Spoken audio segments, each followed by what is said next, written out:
Hello. I know a lot of you missed class on Monday because of the weather, and yet we had three very important chapters that we went over. So I am creating this video tonight. Hope that you'll watch the whole thing. There will be some help with the homework that's due on Monday, and perhaps even a little hint on an answer to one of the questions that will be asked in the quiz, although obviously the quizzes are more for fun than anything else, but I know some of you like to get all the answers right, so if you watch this video closely, you'll get at least one answer to a quiz question that's going to happen on Monday. All right, so as I said, we talked about three very important chapters on last Monday. The first one had to do with unemployment.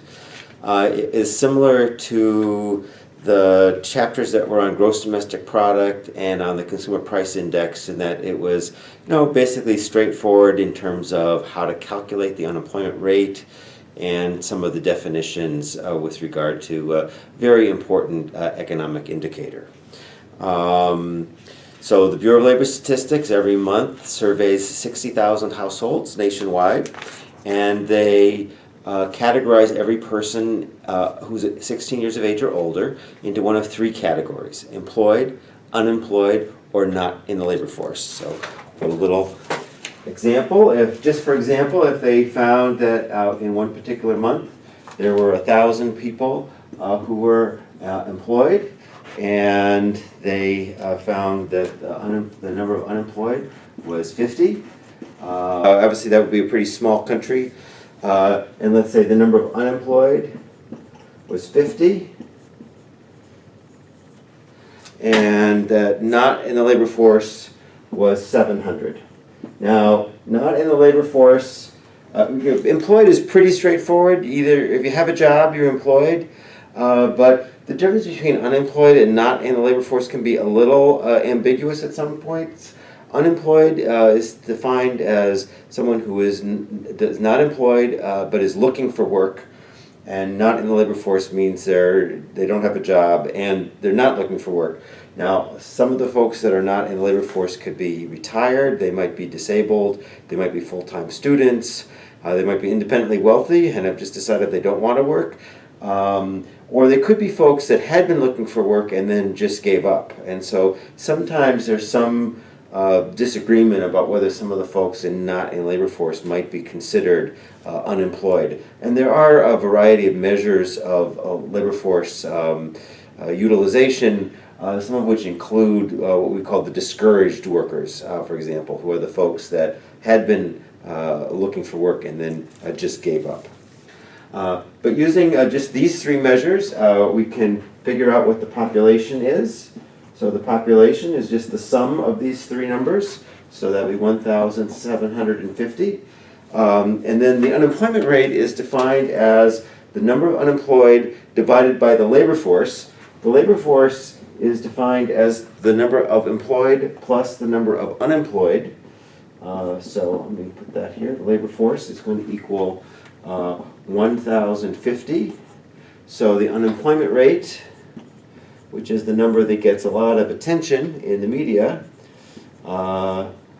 is going to be 50 over 1,050, which is, in this example, is going to equal 5%. And the labor force participation rate, another important number, that's the labor force divided by the population. So the labor force participation rate in this example is 60%. And I'll let you do that arithmetic by yourself. The labor force participation is 60%. And the final number that, one of the many numbers that we look at, but one of the important numbers we look at is called the employment population ratio. So that's just the number of people employed divided by the entire population. And so we might call that MPOP, is what they call it sometimes. And in this example, that is 57.1%. And again, I'll let you do the arithmetic yourself for the labor force, actually for all three, but particularly labor force participation rate, which is the labor force, which is the employed plus the unemployed, divided by the population. And then the employment population ratio is just the number of people employed divided by the population. And the population, we're just talking about population age 16 and over, and so that population is employed plus unemployed plus not in labor force. The ManQ likes to talk about the, and not just ManQ, but a lot of people talk about the different kinds of unemployment, and there's a chart or a slide about that. There's frictional unemployment, which is when you lose a job, it takes you some time to look for a new one, or when you first graduate from school. So there's always going to be some frictional unemployment as people are moving between jobs. Seasonal unemployment occurs when, you say, you're working as a lifeguard in the summer, and of course summer ends, or you're working as a ski instructor in the winter, and of course winter ends. And then there's structural unemployment, which ManQ has a lot to say about, and which I'll have a few things to say about as well. And this structural unemployment is really excess supply in the labor force. There are more people looking for work than there actually demand for in the economy. And then finally, there's cyclical unemployment, and we're going to have a lot to say about business cycles in the next couple of weeks. A few weeks left in this course. Cyclical unemployment has to do with the cyclical fluctuations around the natural rate. So the natural rate is the frictional plus the seasonal plus the structural, and then the cyclical unemployment cycles around that. And as the name implies, it has to do with the business cycle. The economy is really strong and growing, that unemployment rate will be low. And when the economy goes into recession, or when the economy weakens, the unemployment rate will go up. And when the unemployment rate is driven by the overall level of the economic activity, we call that cyclical unemployment. Different populations are going to have different unemployment rates. Unemployment rate is generally higher for youth than for older workers, and the unemployment rate is higher for, say, for example, African Americans have a very high unemployment rate compared to other groups in the economy.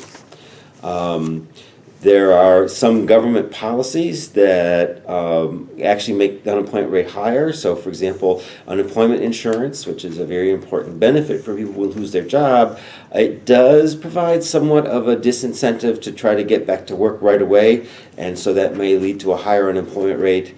As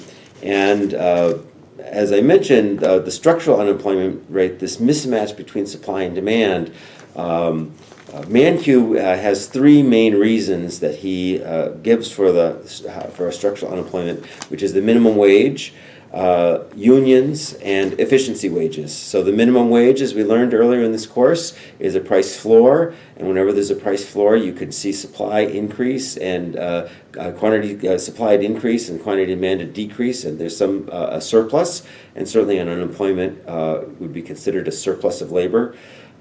Unions, of course, unions are almost like a monopoly of workers, and they're holding out for higher wages, and if wages are higher, you're going to move to a lower quantity demanded for labor along the labor demand curve. And then efficiency wages, which is when a company is paying higher than the equilibrium wage in an attempt to either get higher quality workers or to provide an incentive for greater effort.